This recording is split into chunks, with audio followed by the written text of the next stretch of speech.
por palabras ni por carta, como si fuera nuestra, en el sentido de que el día del Señor está cerca. Jesús aún no está para regresar, dijo Pablo. Jesús no está aquí como algunos de ustedes piensan. Aún no regresará. No regresará pronto. Nadie os engañe de ninguna manera, pues no vendrá ese día sin que antes venga la apostasía y se manifieste el hombre de pecado. Entonces, la venida de Jesús no se hará hasta que venga la apostasía y se ha revelado el hombre del pecado, el hijo de perdición. Una palabra muy interesante. El hijo de perdición. Solo se usa 2 veces en la Biblia. ¿Sabían eso? Solo 2 se los ha llamado hijos de perdición. El uno es este hombre de pecado, este sistema, y el otro fue Judas. Bien, ahora me gustaría preguntarle, ¿cómo traicionó Judas a Jesús? Con un beso. Entonces, ¿se presentó como uno de ellos, sí o no? ¿No es posible entonces que este sistema, el hijo de perdición, se presente a sí mismo como un representante de Jesucristo y traicione a todos con un beso? ¿Es esta una posibilidad? El cual se opone y se levanta contra todo lo que se llama Dios o es objeto de culto, tanto que se sienta en el templo de Dios como Dios, haciéndose pasar por Dios. Hemos visto que el papado en realidad hizo esto. Y este es el espíritu del anticristo, el cual vosotros habéis oído que viene y que ahora ya está en el mundo. Primero de Juan 4:3. Entonces este poder estaba obrando en el tiempo de Juan y en el tiempo de los apóstoles. No se trata de un poder futuro que, como muchos creen, vendrán al mundo en algún momento en el futuro, como enseña el futurismo alrededor del planeta. Sigue Pablo. ¿No os acordáis que cuando yo estaba todavía con vosotros os decía esto? Y ahora vosotros sabéis lo que lo detiene, a fin de que a su debido tiempo se manifieste. Entonces, Pablo les dijo, yo les dije que algo estaba deteniendo al anticristo, evitando de que se desarrolle. Y ustedes saben lo que es. Ya está en acción el misterio de la iniquidad.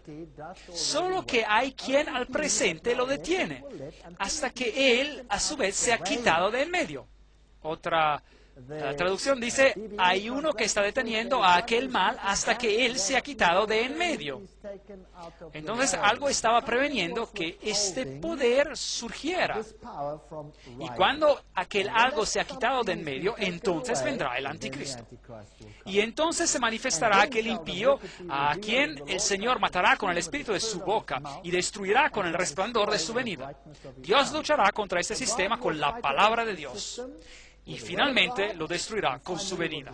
Aquella es la promesa. El avenimiento de este impío, que es obra de Satanás. Y tenemos una vez más este texto de cómo él obra. Entonces, ¿cuándo aparecerá este anticristo? Pablo les dijo que algo lo estaba reteniendo. Pero aquí no se identifica quién es este poder. Aquí, Grattan Guinness escribe en el Romanismo y la Reforma, página 105, 1887. Aquí tenemos un punto en el cual Pablo afirma la existencia del conocimiento en la iglesia cristiana. La iglesia primitiva sabía, dice él, cuál era el poder que detenía. La iglesia primitiva nos dice que sabía acerca de este tema. Y nadie en estos días puede estar en posición a contradecir el testimonio de lo que Pablo, por palabra de su boca, dijo a los tesalonicenses. Hoy estamos especulando sobre qué fue lo que le detuvo. ¿Fue el Espíritu Santo? ¿Fue esto? ¿Fue aquello? ¿Fue esta otra cosa? No sabemos, porque Pablo fue el único quien les dijo lo que estaba deteniendo ese poder. Es un punto sobre el cual solo la tradición antigua tiene autoridad. Especulación moderna está totalmente fuera de lugar en este asunto. Eso tiene sentido. ¿Pueden los padres de la iglesia temprana decirnos qué fue lo que Pablo les dijo que estaba deteniendo al poder anticristiano? Tertuliano, sobre la resurrección, capítulo 24, en la resurrección, apologista cristiano de Norte de África, y esto fue escrito en el 200 después de Cristo, y dice lo siguiente. aquel que ahora detiene debe detener hasta que sea quitado de en medio. ¿Qué obstáculo hay sino el Estado romano y su debilitamiento, siendo disperso en 10 reinos, introducirá al anticristo? Interesante. Esto es lo que los padres de la iglesia primitiva entendieron, de que cuando finalmente colapse Roma, entonces vendrá el anticristo. Eso es lo que creían. Juan Crisóstomo, en su homilía sobre 2 de Tesalonicenses 2, número 4, quien fue obispo de Constantinopla en el 390, dice: solo hay uno que impide ahora hasta que él se ha quitado del medio, es decir, cuando el imperio romano se ha quitado del medio, entonces él, el anticristo, vendrá. Allí hay otro que lo dice. Interesante. Pablo dice que aquel poder ya estaba obrando en sus tiempos y tarde o temprano se levantaría. Hay algo que lo detiene, pero en cuanto se ha quitado del medio, yo les dije lo que era, entonces ya se levantará. Aquí les tengo un fragmento de Commentary on the Apocalypse por Edward Elliot, y tenemos el testimonio concordante de los primeros padres, desde Ireneo, el discípulo de San Juan, hasta Crisóstomo y Jerónimo, y ellos sobreentendían que ese poder era el poder imperial que gobernaba y residía en Roma, que tenía que ser quitado del medio.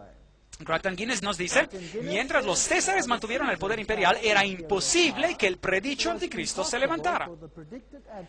A la caída de los césares, él se levantaría. Eso tiene sentido. Las profecías bíblicas tienen sentido. La profecía sobre los 1260 días tiene sentido, si consideramos a todos esos asuntos. Y mientras los césares mantuvieron el poder imperial, él se levantaría siguiendo la caída de los césares. Él se levantaría. Grattan Guinness, Romanismo y la Reforma. Hay numerosas fuentes que dicen esto. Pablo no identificó al poder que lo detenía. Poder que ellos sabían era Roma, por temor a represalias. Recuerde que la iglesia cristiana estaba bajo persecución por Roma. Así que Pablo les escribió una epístola y dijo: yo sé, se los dije personalmente y ustedes saben lo que es, y esto tiene que ocurrir primero. No vayan enseñando todo tipo de doctrinas. Estamos esperando primero a la apostasía, el hombre de pecado, y que el obstáculo sea quitado de en medio y que el hombre de pecado se levante y entonces gobierne en esta tierra. Y solo entonces, por fin, Cristo vendrá y consumirá este poder cuando regrese. Esta es la versión bíblica. Primera de Timoteo 3:16 dice: indiscutiblemente grande es el misterio de la piedad. Dios fue manifestado en la carne. ¿Se dan cuenta de lo que dice? Dios fue manifestado en la carne. No cambiemos esto. Justificado en el Espíritu, visto de los ángeles, predicado a los gentiles, creído en el mundo, recibido arriba en gloria. Este es el único misterio en el cristianismo. No hay ningún otro misterio. Nunca entenderemos cómo el Dios del universo pudo haberse convertido en hombre por nosotros, cómo pudo morir por nosotros y luego salvarnos y hacernos hijos e hijas del Altísimo. Es un misterio. Nunca lo entenderemos. Todo lo demás ha sido revelado en su totalidad. Pero esto continuará siendo nuestro estudio por toda la eternidad. Este es el misterio de la santidad. El misterio de la iniquidad quiere derrocar a este hecho central, este hecho principal y eterno de la salvación. Y ya hemos visto en las conferencias cómo se han hecho esfuerzos para reducir el ministerio, las funciones de Jesucristo. Y cómo mediante sociedades secretas, la antigua religión babilónica, a través del cabalismo y el gnosticismo, han removido a Jesucristo como a la deidad que salva y la han reemplazado por otro poder. Hemos visto a las sociedades islámicas secretas y hemos visto lo que enseña el Corán, de que Jesús no fue el Hijo de Dios y que Él nunca murió y que su sangre no fue derramada por nosotros, que fue llevado repentinamente, que Él fue espiritualizado, que nunca vino en la carne. Y todos estos asuntos, ¿ven? Esta es la doctrina central de la Roma de hoy. Y es también la teología de la Vulgata, la versión bíblica en latín. Los templarios, los rosicrucianos, los jesuitas, la masonería, todos ellos se aferran a esta doctrina central. 2 doctrinas en el mundo. O no 100 o 200, no 300 ni 500. 2 doctrinas en el mundo. Todas con diferentes fachadas. Todas controladas por un mismo poder. Parece increíble. ¿Recuerden la historia de Bel